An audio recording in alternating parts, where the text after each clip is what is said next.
अच्छा बच्चों, हमारा जो नेक्स्ट चैप्टर है चैप्टर 13, एक मिनट तौबा। अच्छा बच्चों, हमारा जो नेक्स्ट चैप्टर है वो है चैप्टर 13। चैप्टर 13 और आपको पता है बच्चों, इसमें हमने क्लाइमेट चेंज को डिस्कस करना है। क्लाइमेट चेंज, अब दो टर्मिनोलॉजीज बच्चों यूज किए जाते हैं अक्सर। एक बच्चों होता है वेदर, दूसरा होता है क्लाइमेट। अब अगर बच्चों शॉर्ट टर्म कोई कंडीशन या एनवायरनमेंट में जो चेंजेस आ रही हैं तो अब हम उन्हें नाम देंगे कि ये वेदर है। और अगर परमानेंट और लॉन्ग टर्म में जो चेंजेस आ रही हैं तो उसको हम नाम देंगे क्लाइमेट का।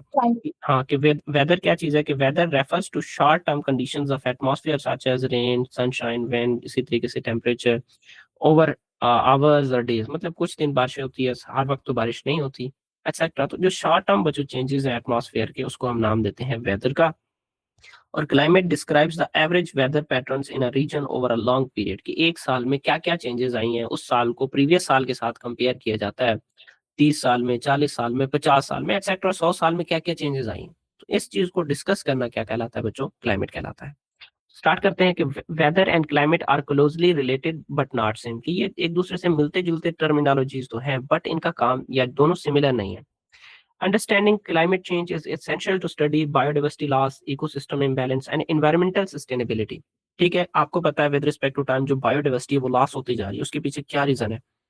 हमारा इकोसिस्टम इम्बैलेंस कैसे हो रहा है? ये सारे कभी फ्लड ज्यादा आ जाता है, कभी बारिशें ज्यादा हो जाती हैं, कभी होता ही कुछ नहीं है। अभी इस वक्त देखें आप लोग कि विंटर्स आई हैं पता भी नहीं चला और खत्म भी हो गई हैं, और आप जनवरी में दिन को धूप पे बैठे ऐसा लगता है कि जैसे गर्मी होने लग गई। तो ये सारे बच्चों किस वजह से हैं? ये क्लाइमेट चेंज हम इसे कहते हैं, कि आहिस्ता-आहिस्ता से जो एनवायरनमेंट है वो चेंज हो रहा है। पहले बहुत ज़्यादा सर्दियाँ होती थी, अब सर्दियाँ ही नहीं है। ठीक है? अच्छा, अब बच्चों वेदर क्या चीज़ है कि weather refers to short term changes in environmental condition, के एनवायरनमेंट में थोड़ा-सा चेंज है। इंक्लूड जैसे टेम्परेचर की बात कर लें, एटमॉस्फेरिक मॉइस्चर की बात कर लें, प्रेसिपिटेशन की बात कर लें, डे लाइट या फिर वाटर अवेलेबिलिटी की बात कर लें, कि कहीं खुश्की होती है तो कहीं पे सैलाब वगैरह ही ज़्यादा होता है। ठीक है? एटमॉस्फेरिक मॉइस्चर या तो नमी होगी या फिर खुश्क होगा। और उसके बाद बच्चों जो रेन और प्रेसिपिटेशन की बात कर लें, उसमें रेन भी हो सकता है, स्नो भी हो सकता है, हेल भी हो सकता है और ड्यू भी हो सकता है। और डे लाइट सनी या फिर क्लाउडी हो सकती है। तो ये वेदर है, कि बादल है, बादल आ गए तो ये वेदर है, कुछ धूप निकल आया तो ये वेदर है। ठीक है? चेंजेस अकर्स डेली और सीजनली, अब ये वो चेंजेस हैं जो सीजन के हवाले से या डेली चेंज होते हैं, इसको हम नाम देते हैं वेदर का। बट दूसरी तरफ बच्चों जो क्लाइमेट है वो क्या चीज है? Climate is the long term pattern of weather in an area, कि एक एरिया में जो एक लंबे अरसे में जो चेंज आती है उसको हम नाम देते हैं क्लाइमेट का। It prevails over decades to centuries, और इसको मतलब 10 साल से, दहाइयों से लेकर सैकड़ों साल तक भी बच्चों ये जा सकता है। Different region have distinct climates, हर रीजन का जो क्लाइमेट है वो डिफरेंट होता है। अब देखें, ओशंस की बात कर लें, फॉरेस्ट की बात कर लें, डेजर्ट और प्लेन्स की बात कर लें, हर जगह पे जो क्लाइमेट है वो चेंज होता है, एक जैसा नहीं रहता। और बच्चों जैसा बच्चों क्लाइमेट होगा उसी टाइप का वहां पे फाना एंड फ्लोरा होगा। फ्लोरा बच्चों हम कहते हैं किसको? प्लांट्स को। और उसके बाद फाना हम किसको कहते हैं? एनिमल्स को। कि बच्चों जैसा एक क्लाइमेट होगा, जैसी वहां की आबो हवा होगी, उसी हवाले से उसी तर्ज के वहां पे बच्चों क्या पाए जाएंगे? जानवर पाए जाएंगे। अब climate change refers to long term gradual and apparently irreversible change in climate condition, कि भाई ये जो चेंज इन क्लाइमेट कंडीशंस हैं वो इरिवर्सिबल है, मतलब दोबारा नहीं आ सकते, एक दफा जो हो गया हो गया। दीज चेंजेस में effect the entire earth over time, मतलब एक लंबे अरसे के लिए जो अर्थ की जो कंडीशन है, अर्थ का जो एनवायरनमेंट है उसको क्या कर सकते हैं? इम्पैक्ट कर सकते हैं। Modern climate change is occurring at an unusually fast rate. अब आप बात कर लें कि आजकल जो क्लाइमेट चेंज है वो एक अनयूजुअल जो रेट है, स्पीड है, उससे क्या हो रहा है? चेंज हो रहा है, अकर हो रहा है। ठीक है? आजकल हम हमारे जो वो कहते हैं कि जो टाइम है वो इतने तेजी से गुजर रहा है और हमें पता नहीं चल रहा, कि वो जो घंटा है वो 40-60 मिनट का नहीं 40 मिनट का हो गया। आजकल इंडियन वीडियोस बहुत सारी ऐसी चल रही हैं। अच्छा, उसके बाद बच्चों आगे है major events of climate change. अब क्लाइमेट चेंज में बच्चों कौन कौन से इवेंट्स पॉसिबल हैं?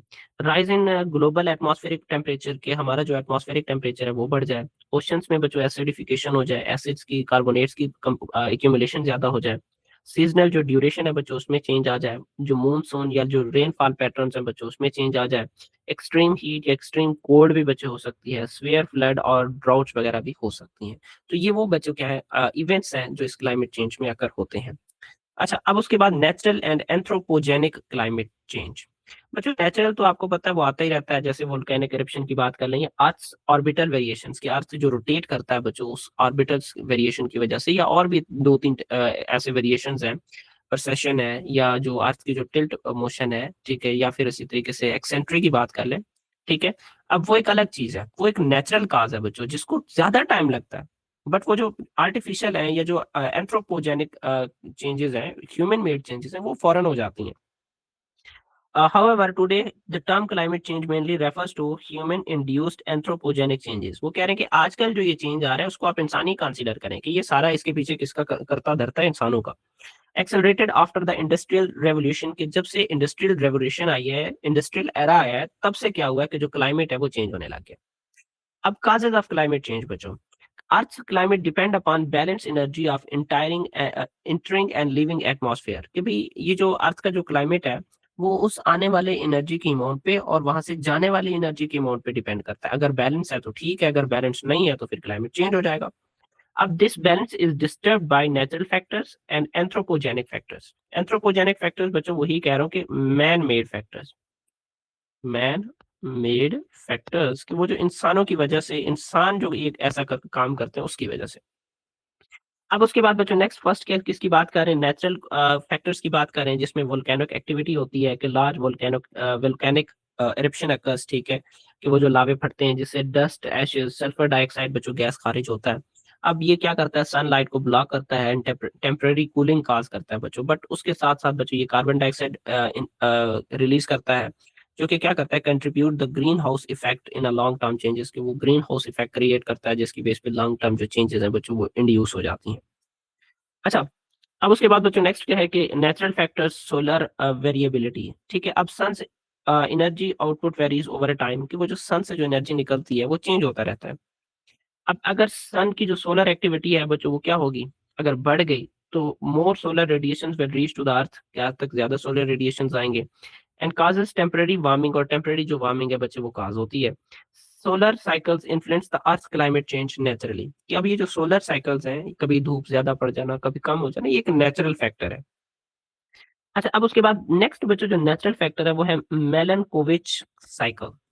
मेलनकोविच साइकिल बच्चों क्या है कि एक लॉन्ग टर्म चेंजेस इन अर्थ मोशन इफेक्ट्स क्लाइमेट, के आपकी जो बच्चों अर्थ है वो रोटेट कर रही है और वो 3 तरीके से टिल्ट हो रही है।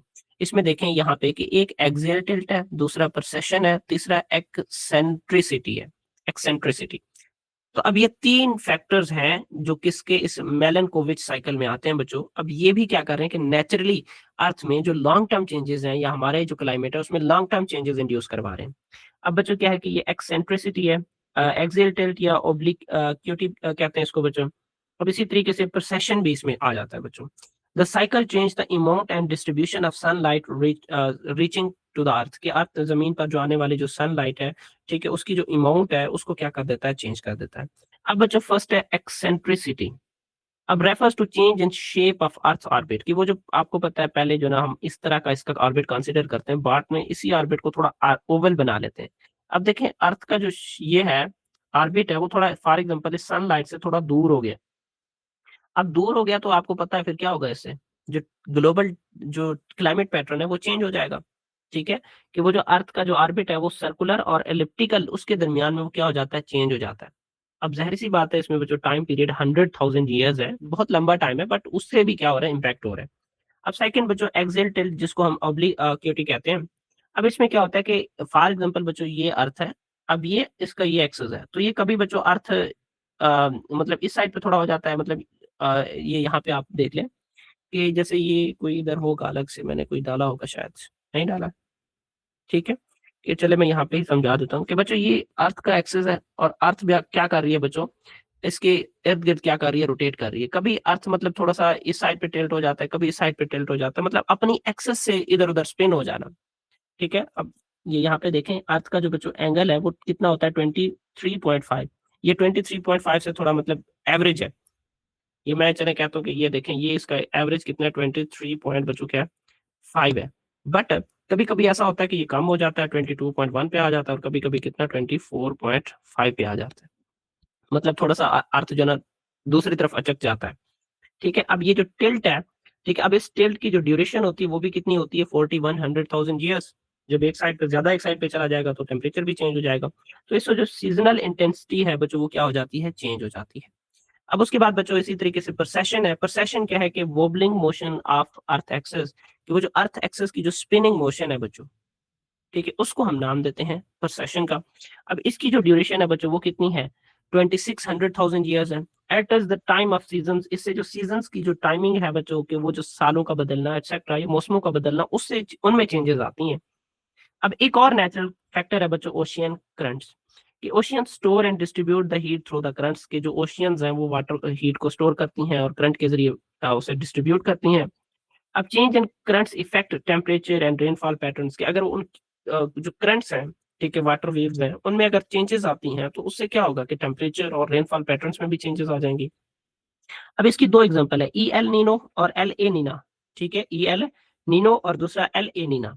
अब बच्चों causes short term climate change की, ये जो ये वाला ओशियनिक करंट्स है बच्चों, ये शॉर्ट टर्म चेंजेस इंड्यूस करवाता है। ये ई एल और ये क्या है, इनको हम आगे डिस्कस करेंगे, मेरे ख्याल से आगे होगा, ये है वो। उसके बाद ये ग्रीन हाउस, चले ग्रीन हाउस इमिशन को बल्कि पहले इसको पढ़ लेते हैं। अच्छा बच्चों, ये ई एन एस ओ भी हम इसको कहते हैं, ENSO, E El Nino southern oscillation. अब इसमें क्या होता है कि a major climate pattern effect the global weather, की ग्लोबल वेदर को बच्चों ये क्या करता है, इम्पैक्ट करता है। अब इसमें क्या होता है, जो ई एल नीनो होता है बच्चों, ये क्या करता है कि वार्म द पैसिफिक वाटर्स, कि वो जो पैसिफिक ओशन है उसकी जो वाटर है उसको बच्चों ये क्या करता है, वार्मर करता है। वार्म करते हैं।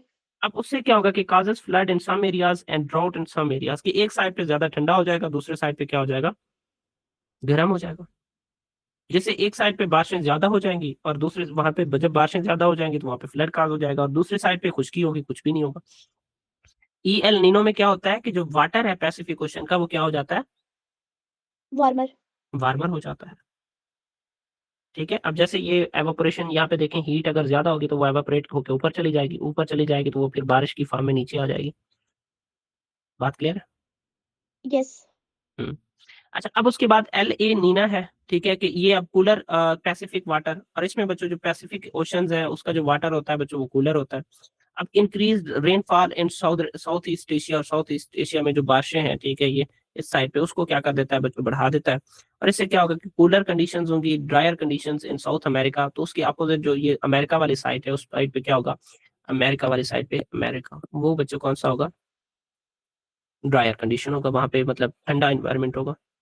बात समझ में आई है? ये एनीसो में ई एल नीनो का क्या चीज है और एल ए नीना क्या चीज है? Is it okay? यस जी। अच्छा, अब उसके बाद बच्चों लास्ट है, नेक्स्ट है, सॉरी लास्ट नहीं है, natural greenhouse gases emission, कि natural process release greenhouse gases, जैसे आपको पता है वो रेस्पिरेशन, डिकम्पोजिशन या वेटलैंड्स की बात कर लें। अब इससे मेजर गैसेस बच्चों इसमें कार्बन डाइऑक्साइड और मीथेन होती हैं। अब यही गैस ये आपको पता है जो क्या करती हैं बच्चों, जो ग्रीन हाउस इफेक्ट है उसको क्या करती हैं, मेंटेन करती हैं। अच्छा बच्चों, उसके बाद आगे है anthropogenic causes of climate change, कि वो जो इंसानों की वजह से जो क्लाइमेट चेंज आ रहा है। अब वो क्या है बच्चों, anthropogenic factors are climate changing activities caused by human, की ये ह्यूमन की वजह से होती हैं। और कब से ऐसा हुई है, जब से इंडस्ट्रियल रेवोल्यूशन आई है। Human activities have been primary driver of the rapid climate change, की वो जो तेजी से जो क्लाइमेट चेंज आ रही है उसके पीछे रीजन कौन है, ये ह्यूमंस ही हैं। अब these activities increase the concentration of greenhouse gases in the atmosphere, के एटमॉस्फेयर में इन ग्रीन हाउस गैसेस की कंसंट्रेशन बढ़ गई है इन्हीं की वजह से। रिजल्ट में क्या हुआ कि enhance greenhouse effect and global warming, greenhouse effect और ग्लोबल वार्मिंग बढ़ गई। अब बच्चों role of greenhouse gases, अब बच्चों जो ग्रीन हाउस गैसेस जो ह्यूमन एक्टिविटी से प्रोड्यूस होती हैं उसमें carbon dioxide, methane, nitrous oxide और क्लोरोफ्लोरोकार्बन है। बच्चों ये कार्बन डाइऑक्साइड 75% है, मीथेन 17% है, नाइट्रस ऑक्साइड 6% है, और फ्लोरिनेटेड जो गैसेस है बच्चों वो क्या है, 2% है, जो कि इस ग्रीन हाउस गैसेस में पार्टिसिपेट कर रही हैं। अब इनका काम क्या होता है कि these gases trap the heat in atmosphere and raising the global जो टेम्परेचर है उसको बढ़ा देते हैं। आगे बच्चों डिफॉरेस्टेशन एंड अर्बनाइजेशन है, trees absorb carbon dioxide through photosynthesis and act as primary environmental buffer के तौर पर बच्चों ये काम करते हैं। अब आपको पता है डिफॉरेस्टेशन हो रही है एग्रीकल्चर के लिए, लॉगिंग के लिए, या फिर अब आप बात कर लें अर्बन डेवलपमेंट के लिए कि शहर बन रहे हैं। तो इसकी वजह से क्या होता है कि जो ट्रीज वगैरह है उनको कट कर दिया जाता है। अब इसका इम्पैक्ट क्या होगा कि बच्चों जो कार्बन जो एब्जॉर्ब हो रही थी उसकी जो क्वांटिटी है वो कम हो जाएगी, जिसकी बेस पे जो ट्रीज वगैरह को बर्न कर रहे हैं तो जो कार्बन डाइऑक्साइड है वो फिर क्या होगा, with respect to time atmosphere में कलेक्ट हो जाएगा। और सेकंड चीज़ यही अर्बनाइज़ेशन है कि हम डिफॉरेस्टेशन क्यों करवा रहे हैं? इसी अर्बनाइज़ेशन के लिए, इससे क्या होगा कि reduces green cover and increase the emission, कि वो जो ग्रीन कवर था कि उन कार्बन डाइऑक्साइड को एब्ज़ॉर्ब कर रहा था, अब वो किस में कन्वर्ट हो जाएगा कि ज़्यादा से ज़्यादा कार्बन डाइऑक्साइड बढ़ेगा, कम नहीं होगा, क्यों? क्योंकि ट्रीज़ नहीं है। अब उसके बाद बच्चों बर्निंग का फॉसल फ्यूल है, उसमें कोल हो सकता है, ऑयल हो सकता है, नेचुरल गैस हो सकता है। किसमें यूज़ किया जाता है? पावर जनरेशन में, ट्रांसपोर्टेशन में और इंडस्ट्रीज़ में यूज़ किया जाता है। अब largest source of carbon dioxide emission, मतलब जो कार्बन डाइऑक्साइड का जो सबसे ज्यादा जो इमिशन है, that is because of this fossil fuel. अब इसकी बेस पे बच्चों जो ग्रीन हाउस इफेक्ट है वो उस पे वो बढ़ जाएगी और जो ग्लोबल वार्मिंग है वो तेजी से हो जाएगी। अब उसके बाद बच्चों इंडस्ट्रियल प्रोसेस एंड एग्रीकल्चर है, इंडस्ट्रियल एक्टिविटीज, सीमेंट प्रोडक्शन है, केमिकल इंडस्ट्रीज है। अब उसके बाद release large amount of carbon dioxide की ज्यादा अमाउंट में सेक्रेट करती है। अब उसके बाद बच्चों नेक्स्ट जो है ना क्या है कि जो ना एग्रीकल्चर कंट्रीब्यूट्स मीथेन, उसमें एग्रीकल्चर में जो ना या लाइफ स्टॉक की बात कर लें, काउ शीप्स वगैरह बच्चों, वो मीथेन गैस खारिज करती हैं। Methane gas from paddy rice से भी बच्चों मीथेन गैस सेक्रेट होती है। उसके बाद नाइट्रस ऑक्साइड फ्रॉम फर्टिलाइजर, और फर्टिलाइजर से नाइट्रस ऑक्साइड गैस खारिज होता है। These gases are more heat trapping than carbon dioxide, की कार्बन डाइऑक्साइड की बनिस्बत ये ज्यादा हीट को क्या करती हैं, ट्रैप करती हैं कह बच्चों। सकते हैं। अच्छा, अब उसके बाद नेक्स्ट लैंड यूज चेंजेस। आपको पता है अर्बन एक्सपेंशन हो रही है, शहरों को बढ़ाया जा रहा है, सॉइल डिग्रेडेशन, मिट्टी की तोड़-फोड़ हो रही है, जिससे जो ग्रास लैंड्स है बच्चों या वेटलैंड्स है उनको खत्म किया जा रहा है। अब इससे क्या होगा कि वो जो वेजिटेशंस है for the carbon dioxide absorption वो कम हो रही है, और increase the heat absorption by cities, जो सिटीज हैं वो ज्यादा से ज्यादा क्या कर रही हैं, हीट रिलीज कर रही हैं। ठीक है, मतलब वहाँ पे पॉपुलेशन ज्यादा हो गई है और दूसरे इस तरह के तमाम फैक्टर ज्यादा है। ठीक है। अच्छा, अब उसके बाद बच्चों नेक्स्ट क्या चीज़ है कि create urban heat island effect raising the local temperature. अब इससे क्या होगा कि वो आप इसमें इसमें ये कहा जा रहा है कि आप बात कर लें कि जो सिटीज वगैरह हैं उसमें टेम्परेचर ज्यादा होता है बनिस्बत देहातों के। ऐसा है कि नहीं है? ऐसा ही है। क्यों ऐसा है कि वो जो उनकी वो कह रहे हैं कि जो इमारत वगैरह है वो सारी चीजें वो हीट को एब्जॉर्ब कर रही हैं, और उनके हीट के एब्जॉर्प्शन की वजह से जो टेम्परेचर है वो बढ़ रहा है, लोकल टेम्परेचर बढ़ रहा है, ओवरऑल नहीं। ठीक है। अब इससे क्या होता है कि बच्चों वेस्ट मैनेजमेंट है, landfills produce methane during the decomposition of organic waste की जब आप उस वेस्ट कर मतलब उसको संभाल रहे होते हैं तो उस दौरान मतलब ठिकाने लगा रहे होते हैं तो मीथेन गैस प्रोड्यूस होती है।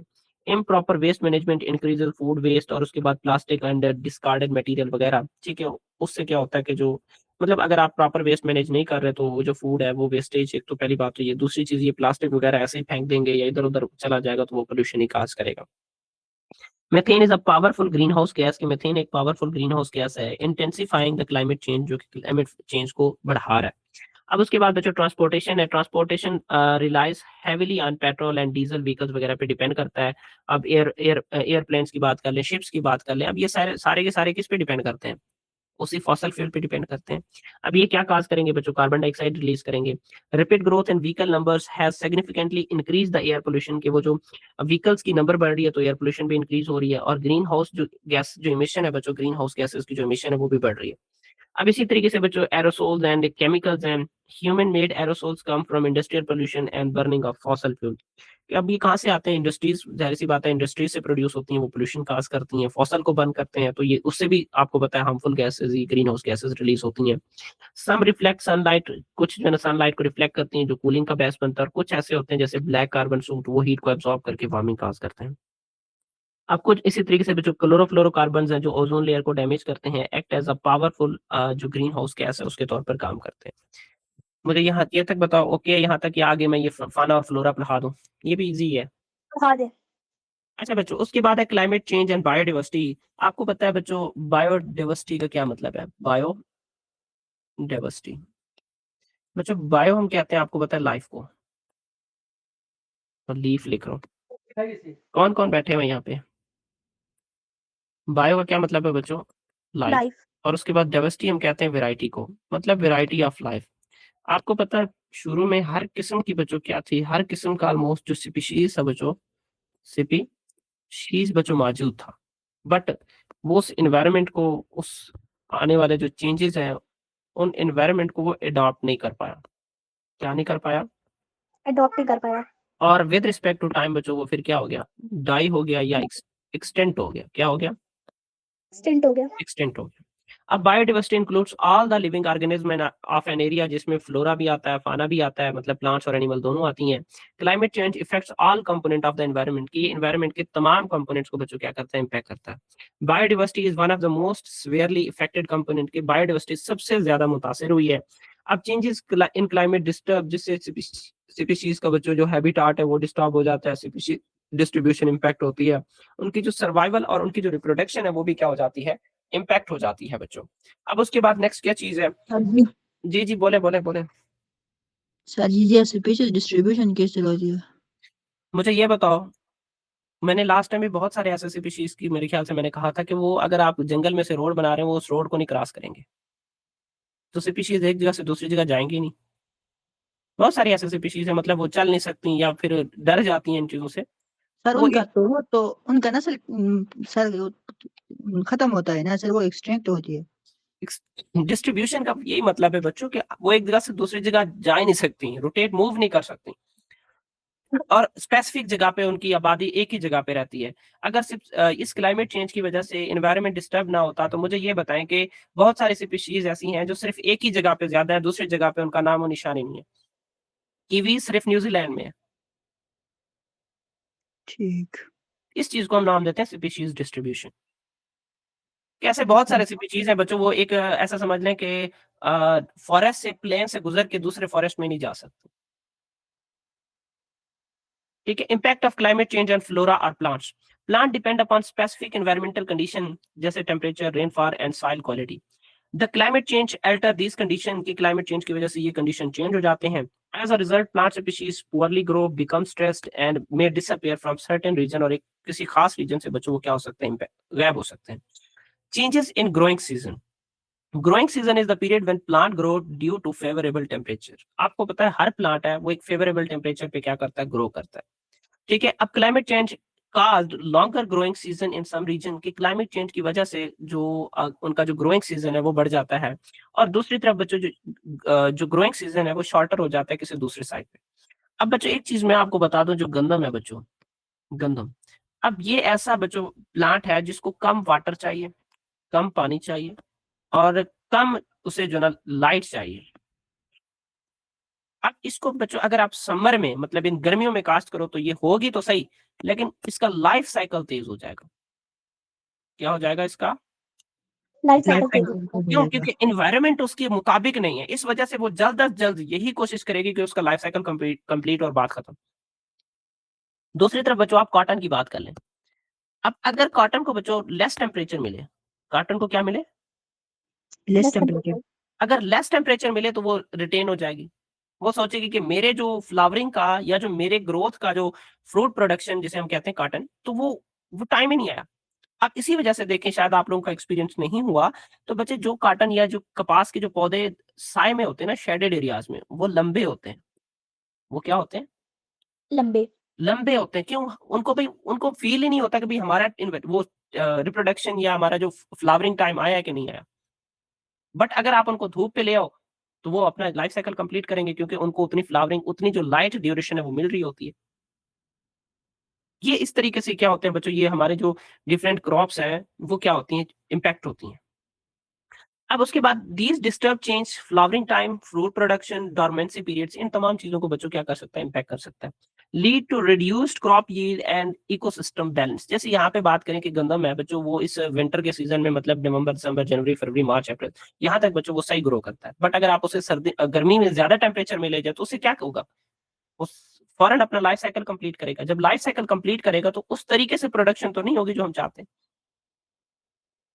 ठीक है। अब जैसे अगर कपास पे छांव कर दो तो फिर वो प्रोड्यूस ही नहीं होगा, उससे तो मतलब जो कपास है, कॉटन है, वो निकलेगा ही नहीं, वो जो प्रोडक्टिविटी है वो कम हो जाएगी फिर। अब increase stress from the extreme weather, कि अब बच्चों जो क्लाइमेट चेंज इंक्रीजेस तो उससे आपको पता है स्टॉर्म्स वगैरह, फ्लड्स, ड्रॉट, ये सारी चीजें बढ़ जाती हैं।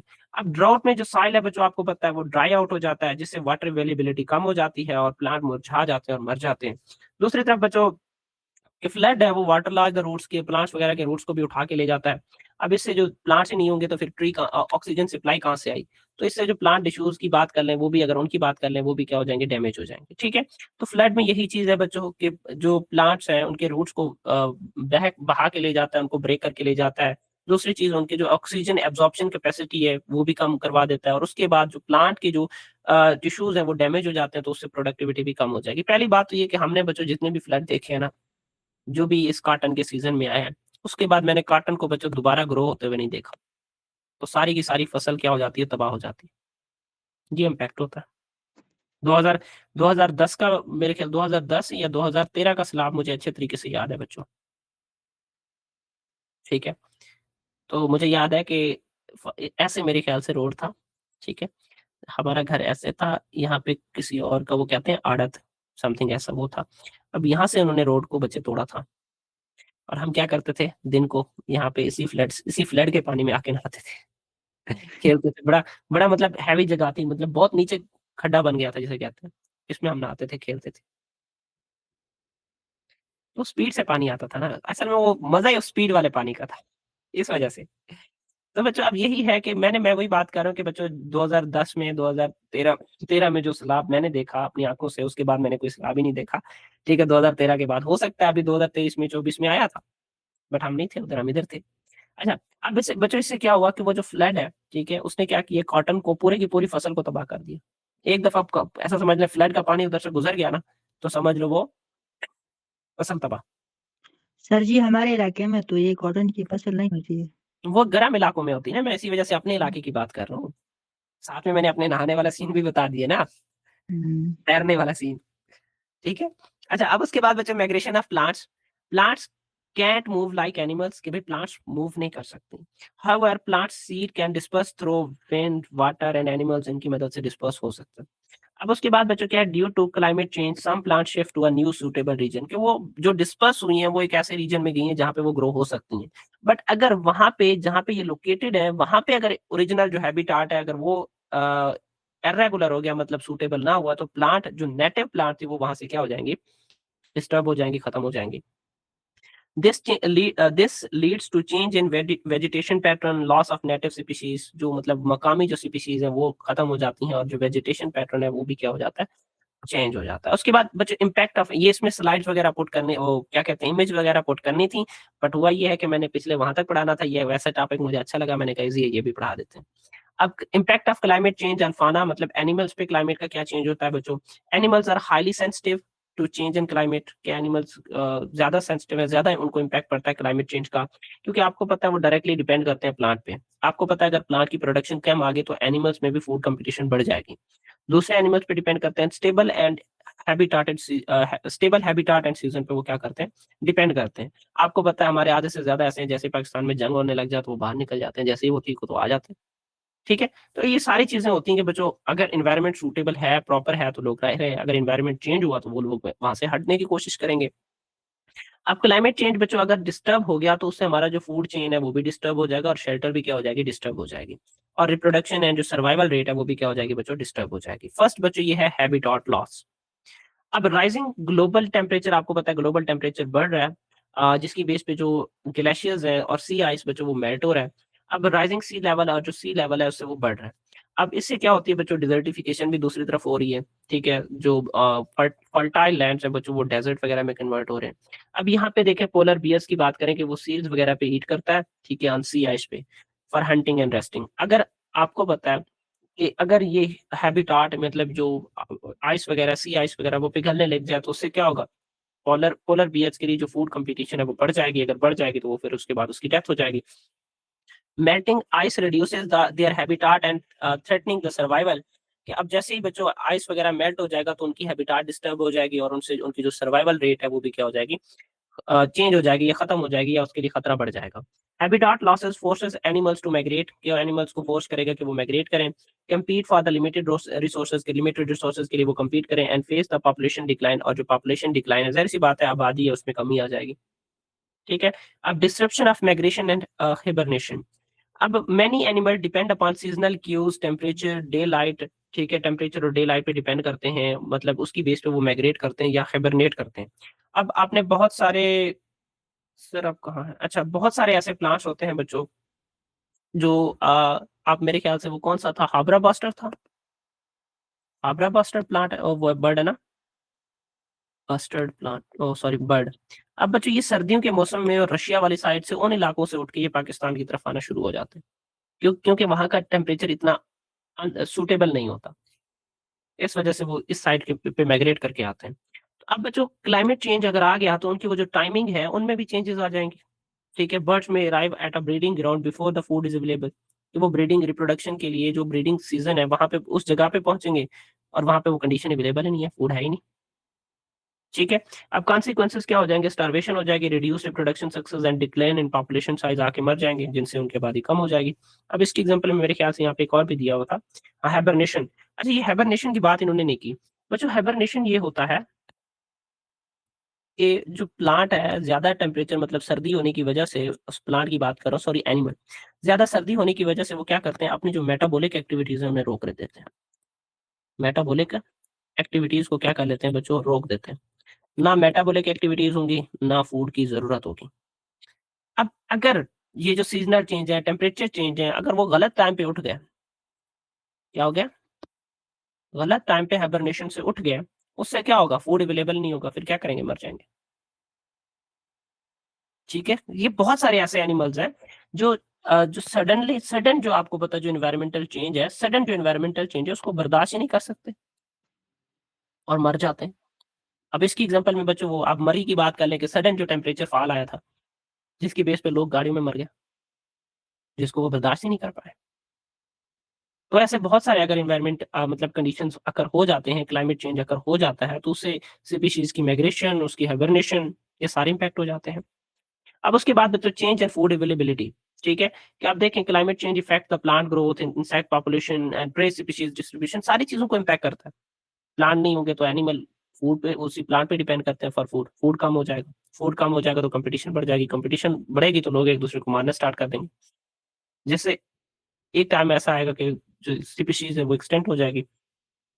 अब reduce rainfall and extreme heat में डिस्ट्रॉय द फूड सोर्सेज, कि भाई ज़्यादा टेम्परेचर का बढ़ जाना, रेनफॉल कम होना, तो उससे जो फूड सोर्सेज हैं वो खत्म हो जाती हैं। बच्चों बहुत सारे हमारे जो साउदर्न एरियाज़ में बहुत सारे बच्चों ऐसे इलाके हैं जो सिर्फ़ रेन वाटर पे डिपेंड करते हैं, बारिशों पे डिपेंड करते हैं बच्चों। अब बारिशें नहीं होंगी तो वहाँ पे फसल काश्त नहीं होंगी, और स्पेशली जो आप बात कर लें, ज्वार की बात कर लें या फिर चने की बात कर लें बच्चों, चने। वहाँ पे जो चने लोग काश्त करते हैं ना, वो उस बारिश के पानी से काश्त करते हैं। और ज़्यादातर प्रोडक्टिविटी आती है वहाँ से, जिसकी बेस पे अगर ये नहीं होगा, बारिशें नहीं होंगी तो ये चीज़ें प्रोड्यूस नहीं होंगी। अब इफ प्रे और प्लांट डिक्लाइन्स, कि अगर प्रे या प्लांट की क्वांटिटी कम हो जाती है तो हर्बीवोर्स क्या होंगे, भूखे मर जाएँगे। कार्निवोर्स अपने उनको प्रे ही नहीं मिलेगा। अब इससे बच्चों एंटायर जो फूड वेब है वो क्या हो जाएगा, डिस्टर्ब हो जाएगा।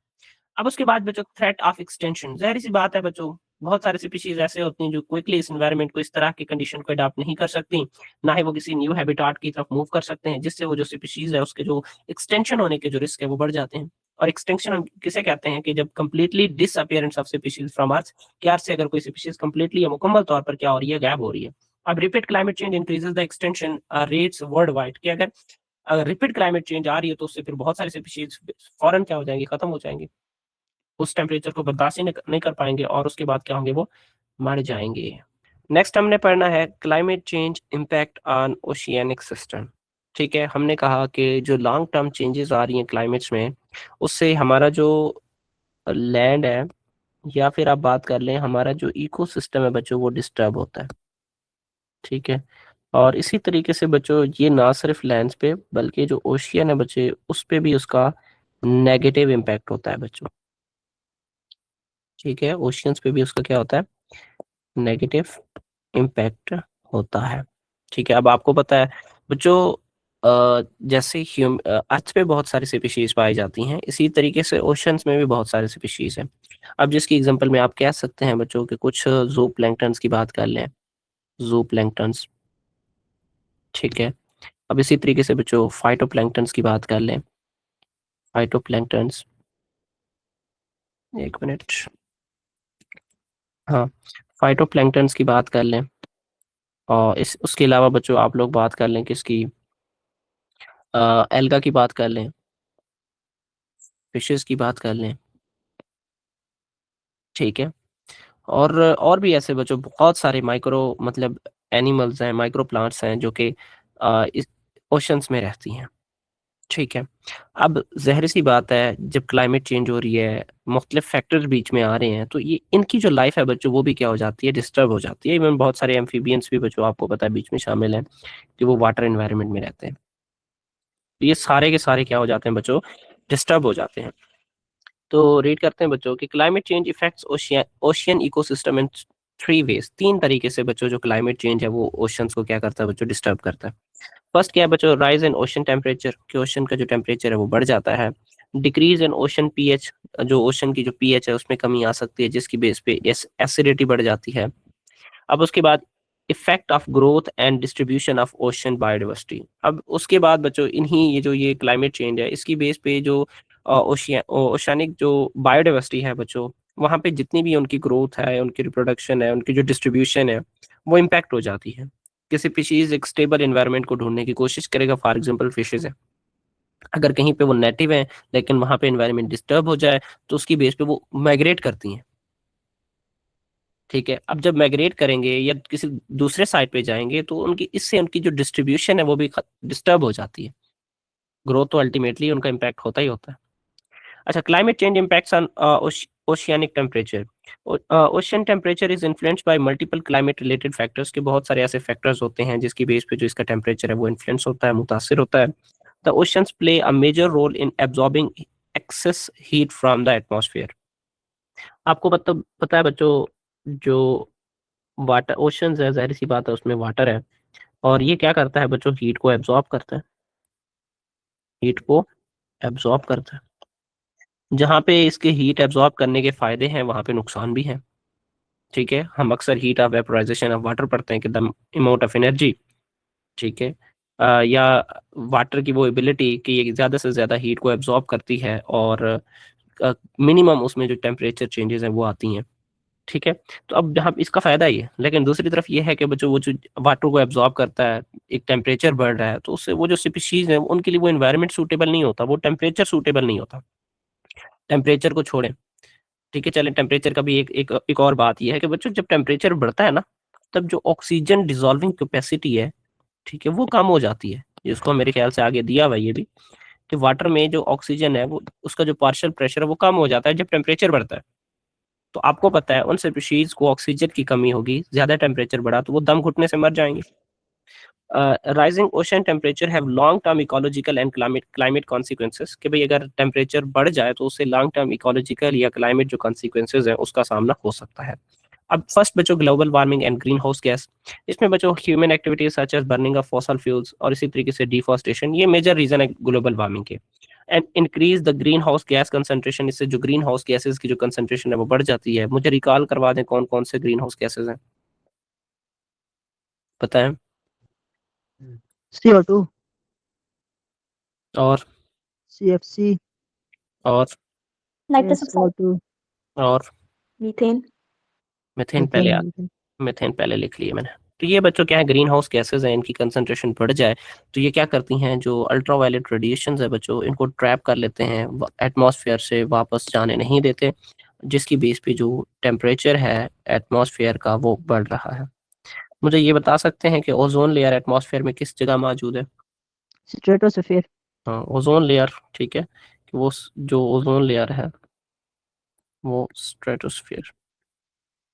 अच्छा, इसका काम क्या है, स्ट्रेटोस्फीयर, ओजोन लेयर का काम क्या है, मुझे बता सकते हैं? ये हार्मफुल रेडिएशंस को प्रिवेंट करती है इंटर होने से एटमॉस्फेयर में। ट्रैप करती है ना सर? हाँ, प्रिवेंट करती है, मतलब उनको नहीं आने देती। Entering of harmful radiations, harmful radiations.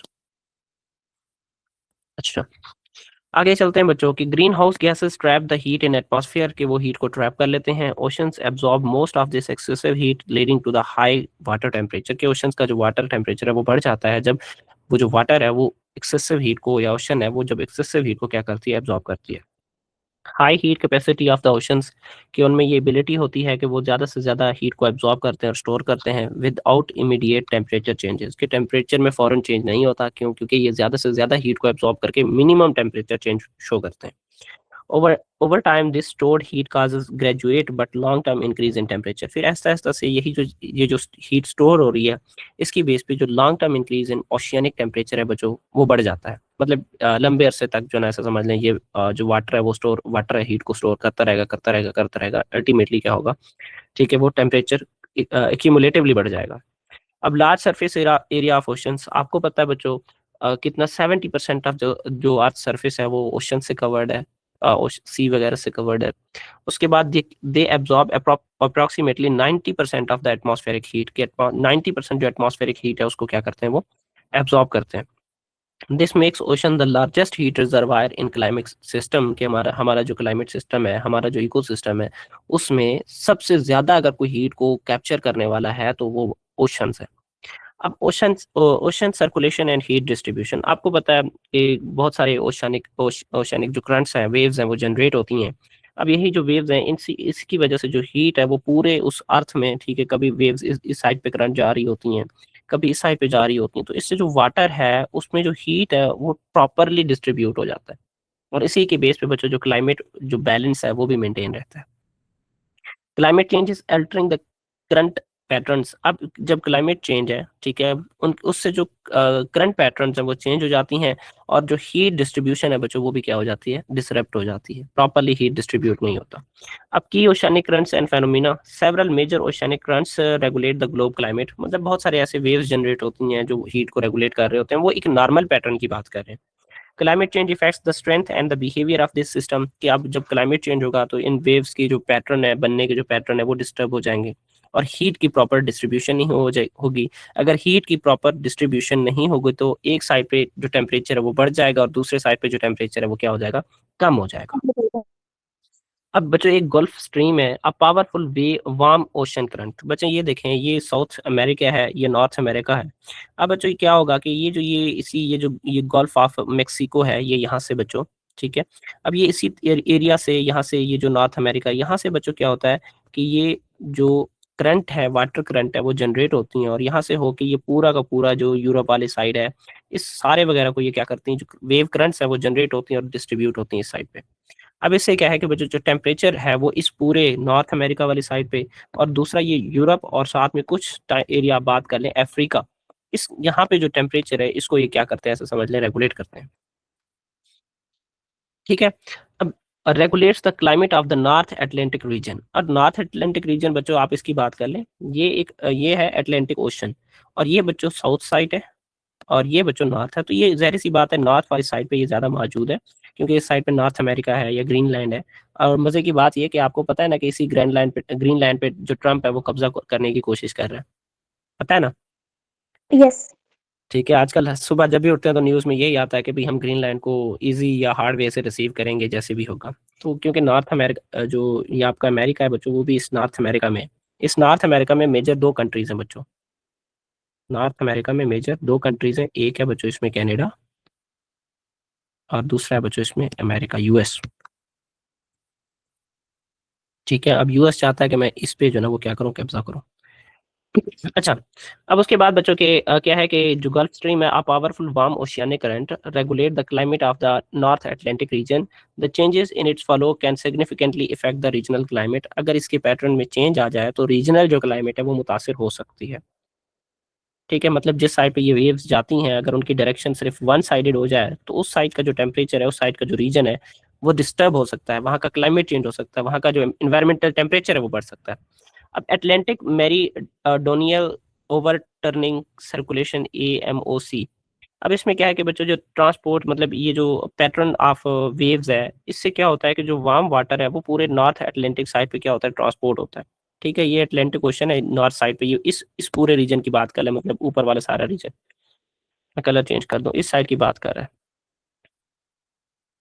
ठीक है, अब बच्चों water cools and becomes dense and sink, कि वाटर ठंडा हो जाता है, डेंस हो जाता है और सिंक हो जाता है। अब उसके बाद क्या है कि melting polar ice as fresh water. और आपको पता है नॉर्थ अमेरिका या कनाडा या ग्रीनलैंड, ये ऐसे एरियाज हैं, या इस साइड पे यूरोप की बात कर लें, ये कोल्ड रीजन है। अब कोल्ड रीजन्स हैं तो बच्चों उससे क्या होगा कि वहाँ का वाटर कूल होगा, टेम्परेचर कम होता रहेगा। ठीक है, अब जब वही आप बात कर लें कि बच्चों वहाँ पे क्या होगा कि वो जो आइस वगैरह है वो सारा मेल्ट होगा तो जो फ्रेश वाटर क्या होगा बच्चों, ओशंस में ऐड होगा, जिससे ओशंस की जो सैलिनिटी है वो कम हो जाएगी। और इससे जो सिंकिंग की बात कर ले, मतलब जो अपर जो वाटर होता है वो मेंटेन होता रहेगा, मतलब ऐसा नहीं होगा कि ऊपर टेम्परेचर ज़्यादा नीचे कम है। ठीक है, आपको अक्सर मेरे ख्याल से जो आपको इतना आइडिया नहीं होगा, ठीक है, जो अक्सर नहाते हैं ओशंस वगैरह में, या कोई भी आप तालाब वगैरह की बात कर लें, उसमें अगर ऊपर वाला पानी गर्म होता है तो नीचे बहुत ठंडा होता है। ठीक है, अब उस वाटर में मतलब वो जो वाटर है वो जब रोटेट होता है तो उससे उनका जो वाटर सारा है वो मिक्स हो जाता है। ठीक है, अब इसकी बेस पे बच्चों ये जो ऊपर इसी की बात करें कि वो जो ऊपर का जो वाटर सरफेस जो वार्मर था, ठीक है, और उसकी बेस पे ये जो सारी वेव जनरेट हो रही थी वो आहिस्ता-आहिस्ता से क्या हो जाती हैं, रुक जाती हैं। कि उनके जो स्पीड है, उनकी जो पेस है, जो एक साइड पे उनकी जो डायरेक्शन थी वो रुक जाती है। अच्छा, अब उसके बाद ये El Nino and La Nina events caused by changes in Pacific Ocean distribution, ये लास्ट टाइम भी हमने बात की थी। ईएल नीनो बच्चों क्या करता है कि ये वार्मर सरफेस वाटर है, जो कि ये सेंट्रल पैसिफिक जो ईस्टर्न या सेंट्रल पैसिफिक ओशन को बच्चों क्या करता है, उस साइड पे उसी साइड पे ये जनरेट होता है और उस साइड पे रहता है, और वहाँ का जो वाटर है वो क्या होता है बच्चों, ज्यादा गर्म होता है। और एल ए नीना क्या है बच्चों की, ये कूलर वाटर डोमिनेट, मतलब इस टाइम में क्या होता है कि जो वाटर है पैसिफिक ओशन का वो ज्यादा क्या हो जाता है, ठंडा हो जाता है। Both events strongly influence the global weather pattern, कि वो जो ग्लोबल वेदर पैटर्न है उसको ये बुरे तरीके से या मजबूती से क्या करते हैं, इन्फ्लुएंस करते हैं। Sea ice and ocean temperature, sea ice reflects the sunlight back to the space, कि वो जो सी समंदर में जो आइस मौजूद होता है बच्चों वो सनलाइट को वापस भेजता है। Melting sea ice exposes dark ocean water. ठीक है, अब उसके बाद क्या होता है बच्चों कि ये जब सी आइस है वो मेल्ट होता है तो उससे जो ओशन वाटर है वो मतलब जो नीचे मौजूद होता है वो एक्सपेंड हो जाता है, और ओशंस का जो वाटर की बात कर रहे हैं, डार्क कलर कह रहे हैं, ठीक है, वो साल्ट की वजह से, तो अब वो क्या हो रहा है कि वो एक्सपोज हो जाता है। ठीक है, अब जब वो साल्ट वाला जो वाटर है, वो डार्क वाटर वो क्या करेगा, जब हीट जी पर, जी जी बोले बच्चे। सर जी, ये सी ओशन है ना, उसके फवायद भी हैं क्या? उसके फवायद, जी जी सर। सी ओशन, देखें अगर आप बात कर लें सी वाटर की, तो वो सी वाटर तो मेरीन वाटर हम उसे कहते हैं ना अपने बायो में, और बहुत सारे फिशेस बच्चों इसी साल्टी इन्वायरमेंट में रहते हैं, तो उनके हैबिटाट्स हैं बच्चों, ये फ्रेश वाटर, ये फ्रेश वाटर कह रहा हूँ, सॉरी, मेराइन जो फिशेज हैं उनकी हैबिटाट है ये, जहाँ पे इसके फायदे हैं वहाँ पे नुकसान, दोनों चीजें चलती रहती हैं सिमिल्टेनियसली। ठीक है, सर ये फ्लड वगैरह को भी प्रिवेंट करता है क्या सर? ये मतलब सी ओशंस की बात करें कि फ्लड वगैरह को कैसे प्रिवेंट करता है बच्चे, नहीं सर, ये मैं सी आइस की बात कर रहा हूँ। सी आइस फ्लड वगैरह को प्रिवेंट करता है? नहीं, देखें वो अगर आप ग्लेशियर्स की बात करें या आइस कैप्स की बात करें, अगर उनकी फॉर्मेशन मेंटेन रही तो जो है ना फ्लड वगैरह से प्रिवेंशन हो सकती है। बट सी आइस तो ऑलरेडी सी में है, और सारा का सारा जो वाटर है बच्चों वो कहाँ जा रहा है, सी में ही जा रहा है। अगर ये सी में सर मौजूद है ये तो ये फ्लड की एक्सपेंशन को मतलब ये प्रिवेंट करती है सर। कैसे, मुझे समझ नहीं आई आप क्या कह रहे हो, अपना क्वेश्चन दोबारा बताएं, मुझे प्रॉपरली बताएं। आप कह रहे हो कि जो ये सी आइस है ये फ्लड की प्रिवेंशन में कैसे इन्वॉल्व होता है, ये कह रहे हो? हाँ सर। देखो बच्चे, पहली बात तो मैंने ये कहा कि वो जो सी आइस है वो ऑलरेडी किस में मौजूद है, सी में मौजूद है, और सी से फिर जो लैंड है वहां पे वाटर तो नहीं आ सकता, फ्लड तो नहीं आ सकता, पहली बात तो ये। अब दूसरी बात ये है कि बच्चों अगर फ्लड वगैरह आता है तो वो ग्लेशियर्स वगैरह के मेल्ट होने की वजह से आता है। बात समझ में आई है? ठीक। हाँ, चले फिर भी मैं देख लेता हूँ, हो सकता है कि आपकी बात ठीक हो। सी आइस,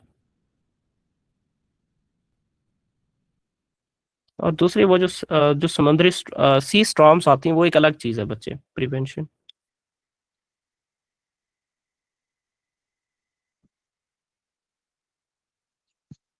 ये इसमें बच्चों लिखा हुआ है कि वो जो कोस्टल फ्लडिंग है, ठीक है, या ओरियन है, मतलब जाहिर सी बात है कि अगर ये कोई सी मौजूद है तो उसके आसपास ये सहले समंदर पे जो लोग रहते हैं, तो अगर ये जो आइस वगैरह है वो अपनी मेंटेनेंस रखेंगे जैसे ही ये पहले वैसे रहेंगे, तो उससे ये जो पहली बात तो ये कि ये जो समंदर ऐसा ऐसा से ये जो ये जमीन वगैरह को खाती है वो नहीं खाएगी, इसमें ये कहा जा रहा है।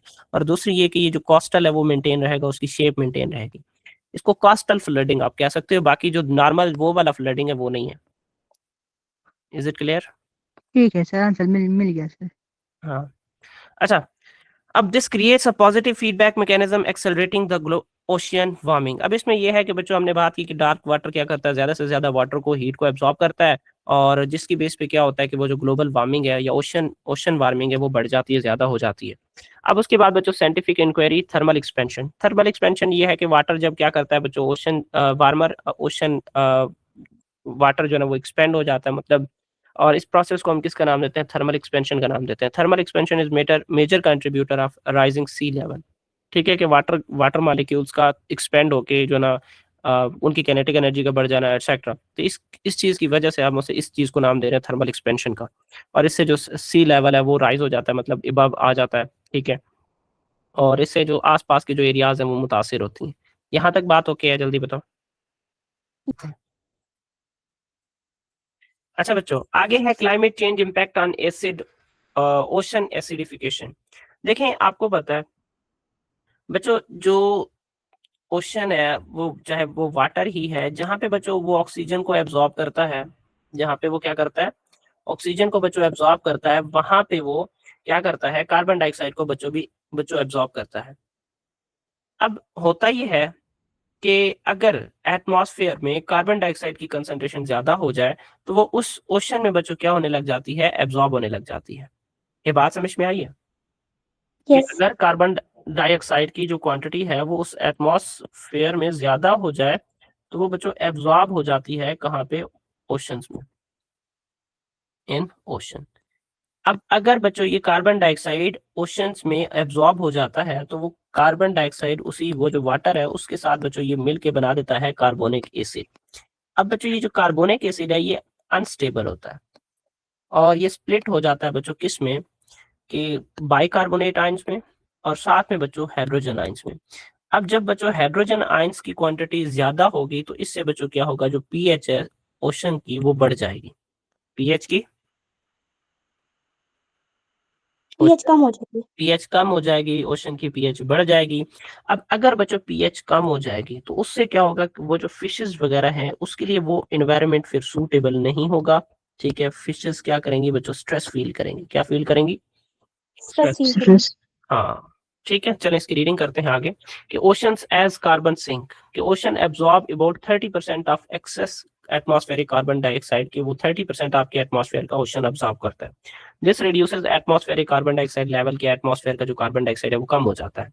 However, it leads to chemical changes in sea water, के सी वाटर में केमिकल चेंजेस आती हैं, जैसे कि अभी हमने बात की।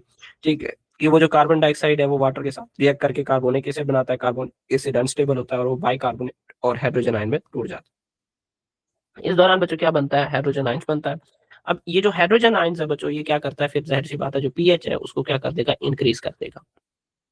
अच्छा, अब उसके बाद ओशंस बिकम मोर एसिड, और ओशंस क्या हो जाएगा, ज्यादा एसिड हो जाएगा।